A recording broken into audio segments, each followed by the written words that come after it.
That bus has been sitting outside my house all day," Cynthia Wallace shouted, and the strange part wasn't how angry she sounded.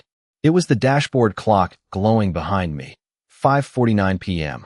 The hydraulic door folded shut with a sharp hiss, clack as I stepped onto Hawthorne Lane. Cold evening air carried the faint smell of diesel and damp leaves. Behind me sat a white senior shuttle bus, 24 feet of clean panels, dark windows, and reflective blue lettering that looked enormous beside the sedan's lining Cedar Ridge. Cynthia stood on the sidewalk in a navy cardigan, phone raised, recording before I had even locked the door. "All day?" I asked. "Don't play games with me, Daniel. I've been watching it. My name is Daniel Brooks.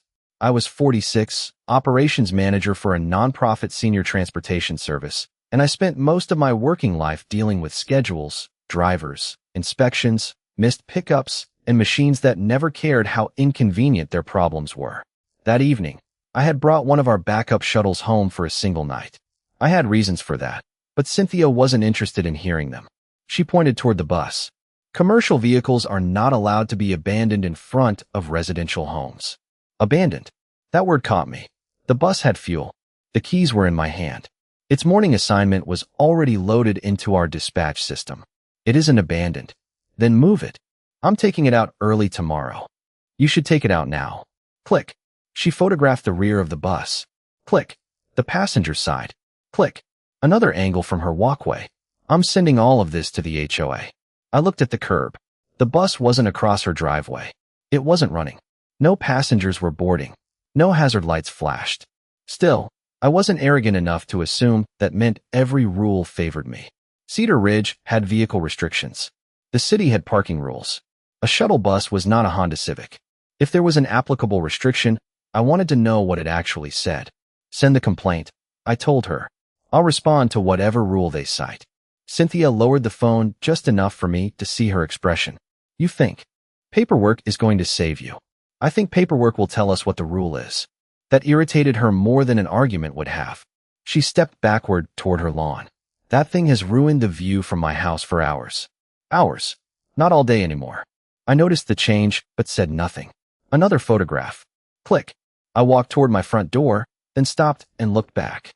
Cynthia was still photographing the bus from different angles, each image capturing the same cold street under the same fading evening light. What I didn't know then was that those photographs would become the most important evidence in the entire dispute. Not because of what they showed in front of the lens. Because of what Cynthia's phone quietly attached to every one of them. Time. 5:41, 5:47, 5:53, 6:02. 21 minutes of photographs from a woman insisting the bus had been there all day. I wouldn't discover those numbers until later. That night, all I knew was the clock I had seen through the windshield. 5:49 p.m. Cynthia thought she was building a case against me. What she didn't know was that every click was building a timeline too. The bus had a job before Cynthia ever decided it was abandoned. At 5:18 the next morning, my alarm went off in the dark, and I was already thinking about the 7 names on our first dispatch sheet. 3 medical appointments, 2 physical therapy drop-offs, 1 dialysis run, 1 senior center transfer. The shuttle outside wasn't sitting there because I needed extra parking. It was there because our regular Route 4 vehicle had developed a cooling system problem the previous afternoon, and this backup bus needed to be in service before most of Cedar Ridge turned on its kitchen lights. Our nonprofit operated transportation for seniors and adults who couldn't always drive themselves. Normally, every vehicle stayed at the depot overnight. That week, contractors were replacing part of the security gate, which limited after-hours access. My supervisor had approved me taking the backup shuttle home so I could begin the early assignment without losing time retrieving it. One night, 1 operational problem, 1 scheduled departure. Nothing about that. Felt dramatic until Cynthia turned it into a neighborhood emergency. The previous evening, after I went inside, I could still see her through my front window. Click. She moved toward the mailbox. Click.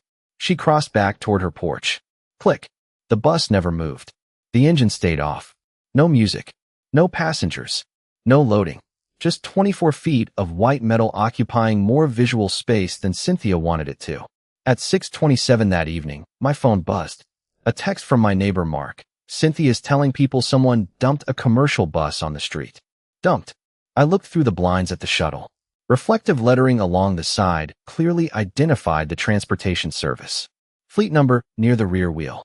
Company contact information beneath the passenger window. It might have been the most identifiable abandoned vehicle in the neighborhood.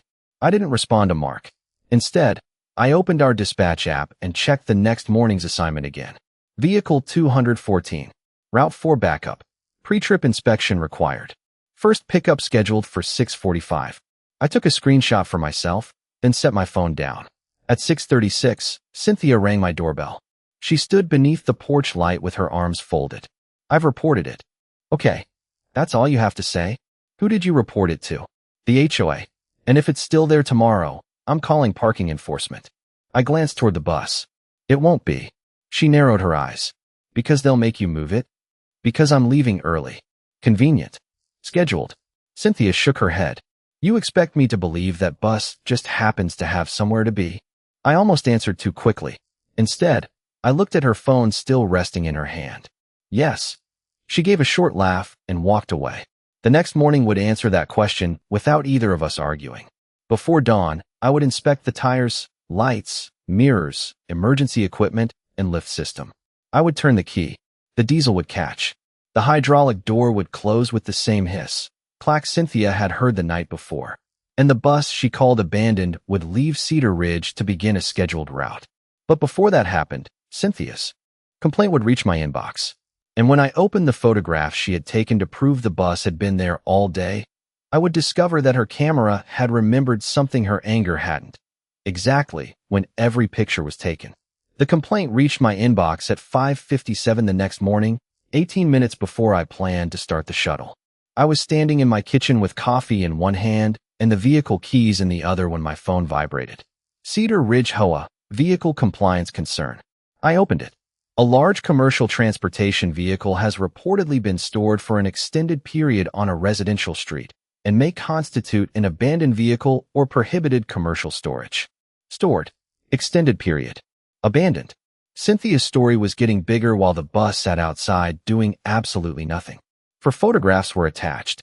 I almost ignored them until I noticed the first file name carried a time. 5:41 p.m. I opened the original image details. Taken, 5:41. The second, 5:47. Third, 5:53. Fourth, 6:02. I put my coffee down. 21 minutes. Cynthia had told me the bus had been outside her house all day. The evidence she submitted documented 21 minutes of it. That didn't prove the exact moment I had arrived, and I wasn't going to pretend it did. So I opened our dispatch system. Vehicle 214 had been released to me after the afternoon maintenance check.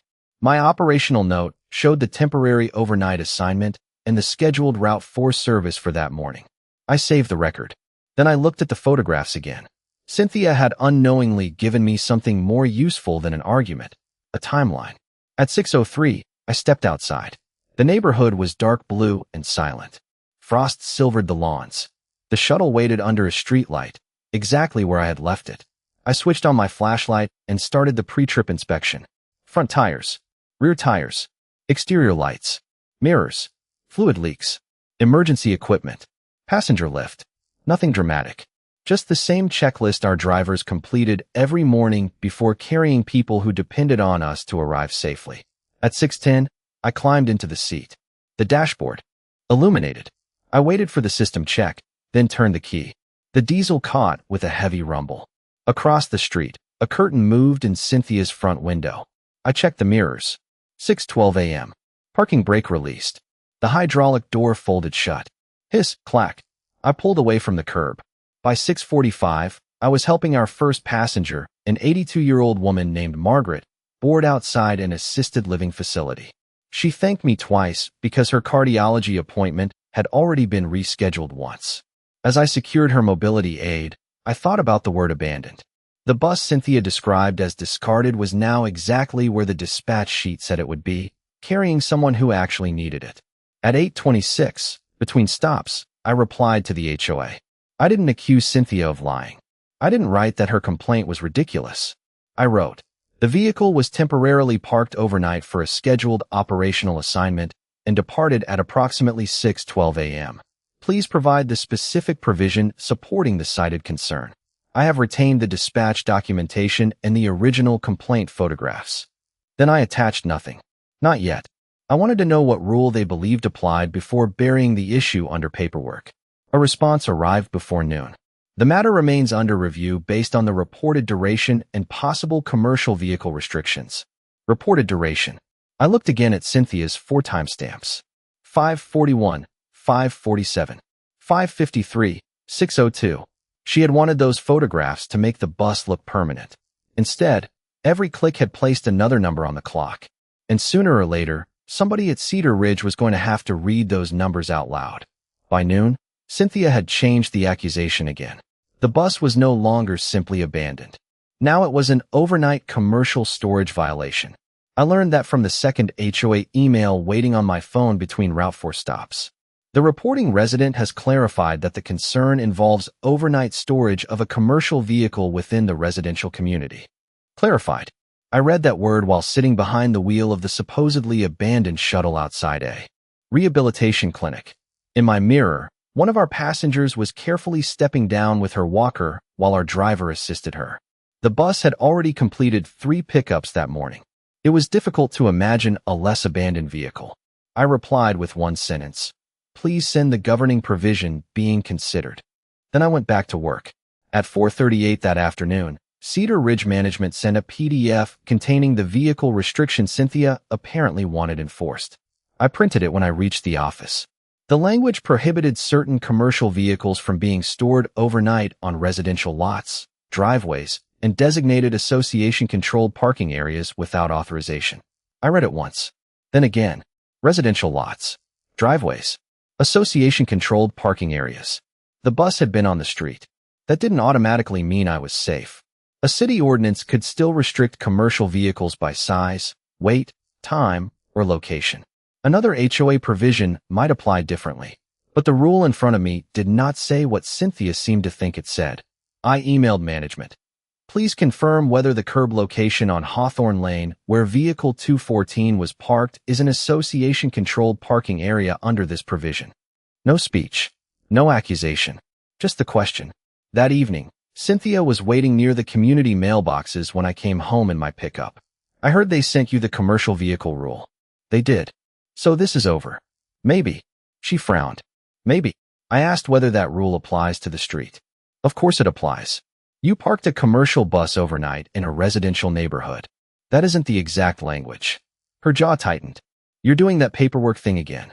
I'm reading the rule they sent me. You know perfectly well what the rule means. Then management should be able to confirm it. Cynthia stepped closer. First you said the bus wasn't abandoned. Fine. It wasn't abandoned. You still stored it overnight. There it was. She had finally said the transition out loud. One claim had weakened, so another had taken its place. I parked it temporarily for a scheduled morning. Assignment. Overnight. Yes. Commercial vehicle. Yes. She looked almost triumphant. Thank you. Those facts aren't disputed. That stopped her. Then what are you arguing about? Whether the rule you're citing governs where it was parked. Cynthia stared at me as if the distinction itself offended her. I went home and opened the evidence folder on my laptop. For photographs, 541, 547, 553, 602. Dispatch record, Route 4. Departure, 6:12 a.m. HOA provision, lots, driveways, association-controlled parking areas. 3 layers were forming without me forcing them. Timeline. Purpose. Rule. At 7:16, management replied, "We are confirming whether the roadway location falls within association parking authority before further action." I leaned back in my chair. That was all I needed for the moment. Cynthia wanted the argument to stay emotional. Big bus, ugly view, overnight, unacceptable. I wanted it smaller. What time? What purpose? What rule? Every time the questions became more precise, her story had less room to grow. The empty curb became Cynthia's next piece of evidence. At 9:18 the following morning, Cedar Ridge Management forwarded me another message she had submitted. The vehicle was removed immediately after my reports, which demonstrates the complaint was necessary. I stared at the sentence from my office desk. The bus had departed at 6:12 because Route 4 required it to depart at 6:12.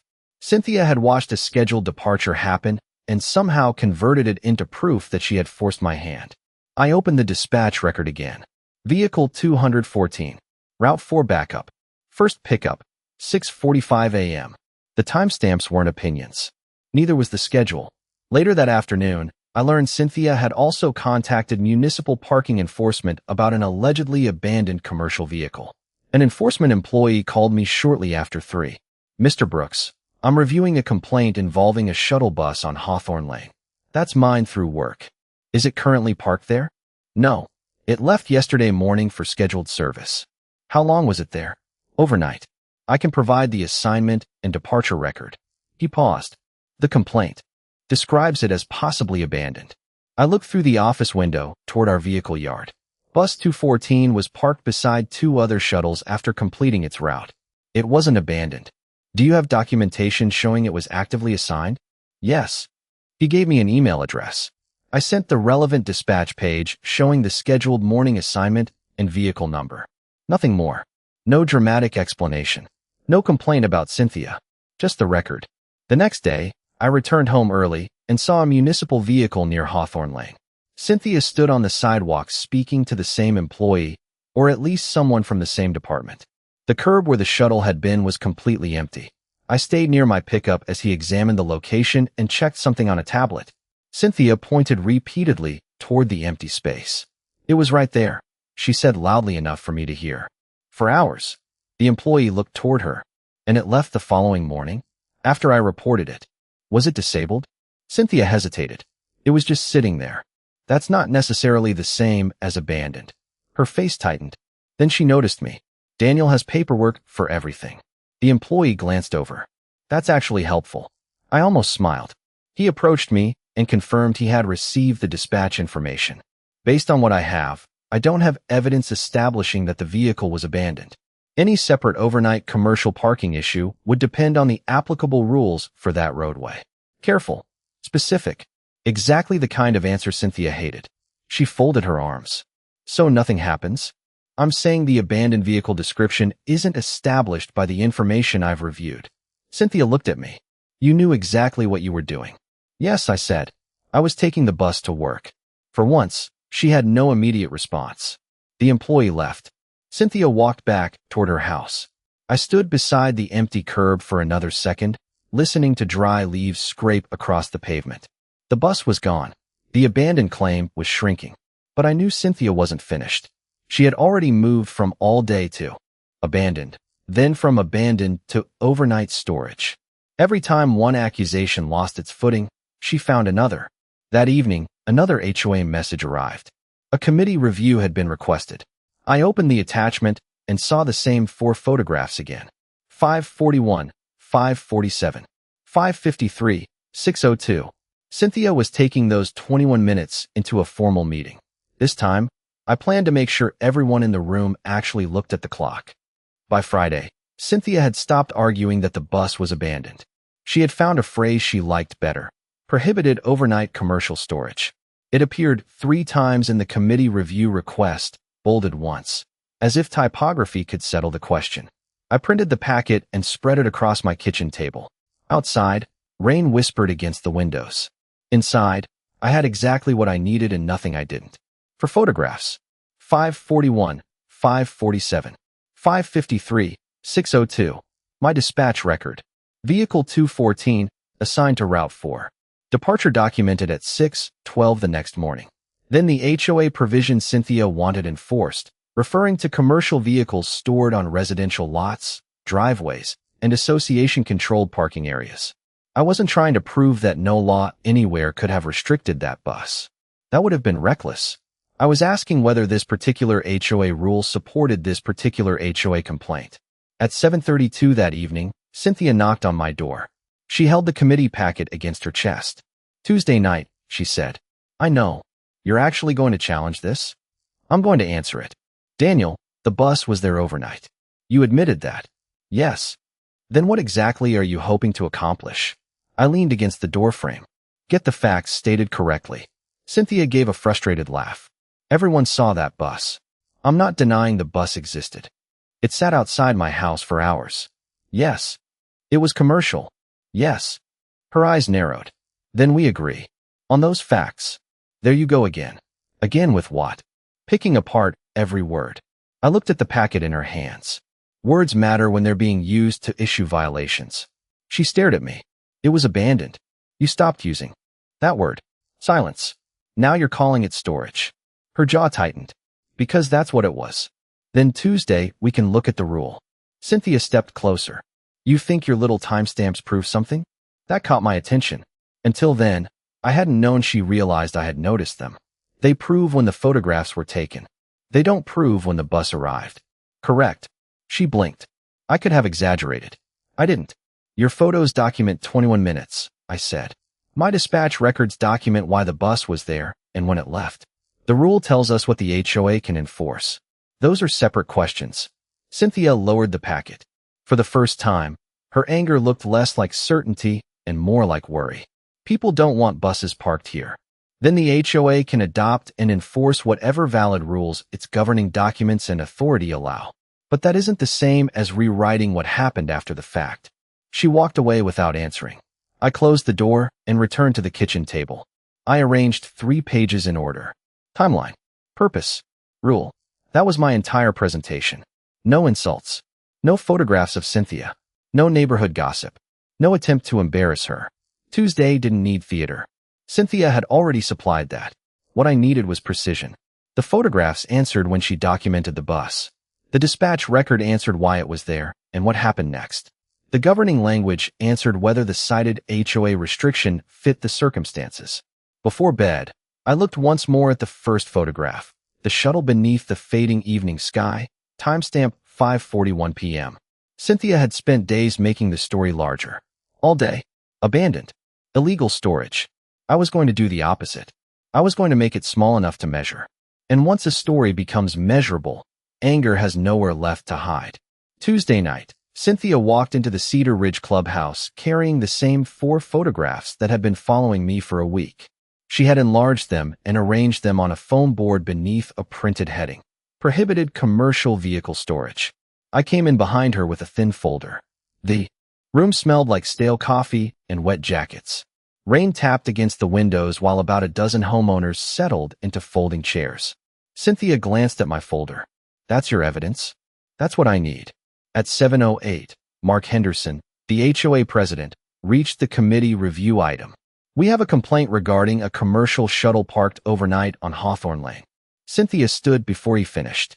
She described the bus as disruptive, inappropriate for the neighborhood, and initially believed to have been abandoned. Then she corrected herself. Regardless of whether he eventually drove it away, it was stored there overnight. Eventually. I wrote that word down. Cynthia pointed toward her photographs. I documented the vehicle myself. Thank you, Mark said. Daniel. I stood. Could we put those photographs on the projector? Cynthia looked surprised, but management had the digital complaint packet. The first image appeared behind the board. White shuttle. Fading evening sky. Cynthia's lawn at the edge of the frame. Can we show the image information? I asked. The property manager opened the details. Taken at 5:41 p.m. Next one. Click. 5:47. Click. 5:53. Click. 6:02. I let the room sit with those numbers. Cynthia crossed her arms. That doesn't prove when the bus arrived. Correct, I said. Her expression shifted. She had expected me to overreach. Those photographs document 21 minutes. Nothing more. Mark looked from the screen to Cynthia's foam board. I opened my folder. Now the purpose. I handed the board copies of the dispatch record. Vehicle 214 was temporarily assigned to me because our normal Route 4 shuttle was unavailable. It had a scheduled service assignment the next morning. Susan Miller, one of the committee members, traced the page with her finger. Departure at 6:12?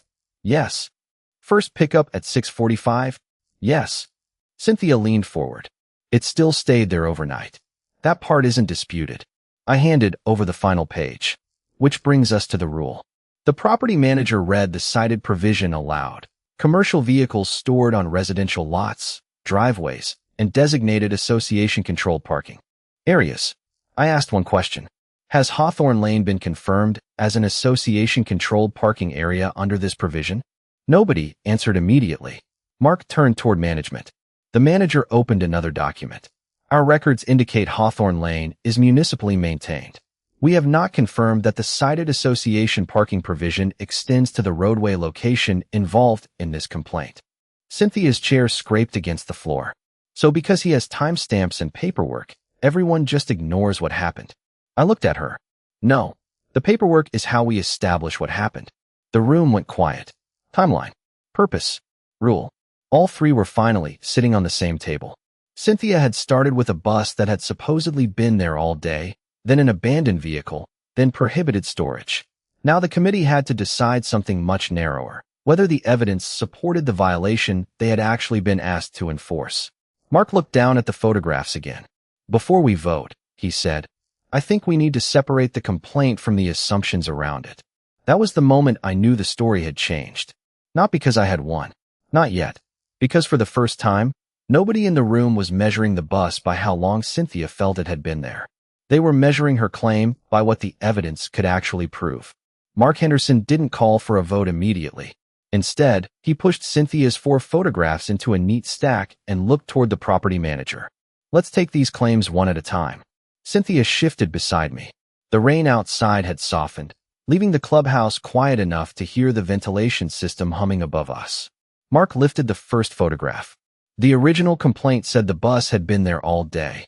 Cynthia opened her mouth. That was how long it seemed. But what can we document, he asked. The property manager checked the image details again. The submitted photographs run from 5:41 p.m. to 6:02 p.m. 21 minutes. Mark nodded. So the photographs establish the vehicle was present during that window. They don't establish an all-day duration. Cynthia crossed her arms. Fine. But it was abandoned overnight.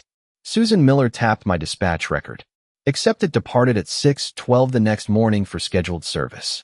After I complained, Cynthia said, I answered before anyone else could. The first pickup was scheduled for 6:45 before the complaint was made. Susan looked at the assignment date, then nodded. Purpose. The second layer. Mark turned to the municipal review note. And parking enforcement did not establish an abandoned vehicle violation from the information provided? Correct, the manager said. Cynthia's voice sharpened. Then call it storage. I don't care what word you use. Commercial buses shouldn't be sitting outside people's homes. For the first time that evening, I understood exactly what had happened. Cynthia's underlying objection had never changed. She hated seeing the bus. Everything else, all day, abandoned, storage, had been language built around that feeling. I understand you didn't want it there, I said. That isn't unreasonable. Cynthia stared at me. Then why are we even here? Because not wanting something there doesn't automatically tell us which rule was violated. Mark raised the HOA provision. Rule. The third layer. This restriction, he said, specifically identifies residential lots, driveways, and designated association-controlled parking areas. He looked toward management. And Hawthorne Lane? Municipally maintained. We have no documentation establishing the location involved as an association-controlled parking area under this provision. Silence. Cynthia looked toward her photographs as if they had betrayed her. They hadn't. They had simply remained precise while her story kept changing. Mark finally spoke. Based on the evidence presented, I move that the compliance warning be withdrawn because the cited provision has not been shown to apply to the location involved. Susan seconded it. The remaining committee member agreed. 3 votes. No applause. No humiliation. Just paper sliding across a table as the property manager wrote the decision down. Cynthia leaned back. So he wins because of a technicality. No, Mark said. We're withdrawing a warning we can't support. Under the provision cited, if a future parking situation violates an applicable municipal restriction or valid association rule, that can be handled separately. I closed my folder. That was exactly the result I wanted. Not permission to park buses anywhere. Not a declaration that Cynthia could never complain again. Just a decision tied to evidence. As people began gathering their coats, Cynthia remained seated beneath the projector glow. The last photograph was still visible behind her. Vehicle 214 under the evening sky. In the corner sat the number she had probably never expected anyone to care about. 6:02 p.m. She had brought 4 pictures to prove a story about an entire day. In the end, the board didn't need me to shout louder than she did. They only needed to read the times out loud. 3 weeks later, I heard the hiss, clack again, But this time Cynthia wasn't standing beside the bus with a phone. I was 4 blocks from Cedar Ridge, running vehicle 214 on an afternoon senior route. Sunlight flashed across the windshield as I stopped outside a small brick apartment building. I set the parking brake and opened the hydraulic door. Hiss, clack. An elderly man named Walter waited on the sidewalk with a cane and a grocery bag. Afternoon, Daniel. Afternoon, Walter. Take your time. He climbed aboard slowly, gripping the handrail while I steadied his bag. Behind him, the white and blue shuttle looked exactly as it had the night Cynthia called it abandoned. Same fleet number. Same reflective lettering.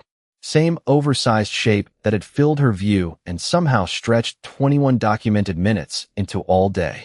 After the HOA hearing, my warning disappeared from the system. No fine. No violation.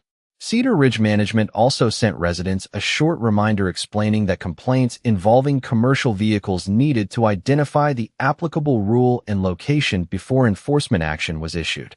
They didn't mention Cynthia. They didn't mention me. They didn't need to. The message was simple.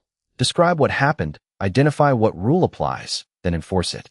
Not the other way around. Cynthia stayed on the Neighborhood Standards Committee. Nobody demanded. She resigned. Nobody publicly embarrassed her. Justice didn't need any of that. A week after the meeting, I saw her near the mailboxes. She looked at me, hesitated, then said, "I still don't think buses belong on residential streets overnight." "That's fair," I said. She seemed surprised. "You agree?" "I agree you can dislike it. And if there's a valid rule against it, that rule should be enforced." But there wasn't. Not the one they cited. Cynthia looked toward the curb where vehicle 214 had spent that single night. I thought it had been there longer. That was the closest she came to admitting what had happened. "It probably felt longer," I said. She gave me a tired look. "You and those timestamps." I smiled. "They don't have feelings." She almost smiled back. Almost. Now, 3 weeks later, I helped Walter settle into his seat and closed the door. Hiss, clack. As I pulled away, our route took me along the edge of Cedar Ridge. Cynthia was outside her house watering a planter when the shuttle came into view. She recognized it immediately. I could tell by the way she stopped moving. For half a second, I expected the phone to appear. It didn't. She simply watched us pass. In my mirror, Walter was looking through the window, grocery bag beside his shoes. 2 more passengers waited on my route. The bus kept moving. That was the part Cynthia had never bothered to ask about during the entire fight. Where was it going next? She had seen a large vehicle standing still and built a story around that single image. All day. Abandoned. Illegal storage. But vehicle 214 had never been abandoned. It had been between assignments. It had been waiting for morning. Cynthia thought she was documenting a bus that didn't belong anywhere. What she actually documented was 21 minutes in the life of a vehicle with somewhere important to be. Justice didn't need me to move faster, shout louder, or humiliate her. It only needed her story to stand still long enough for the timestamps to catch it.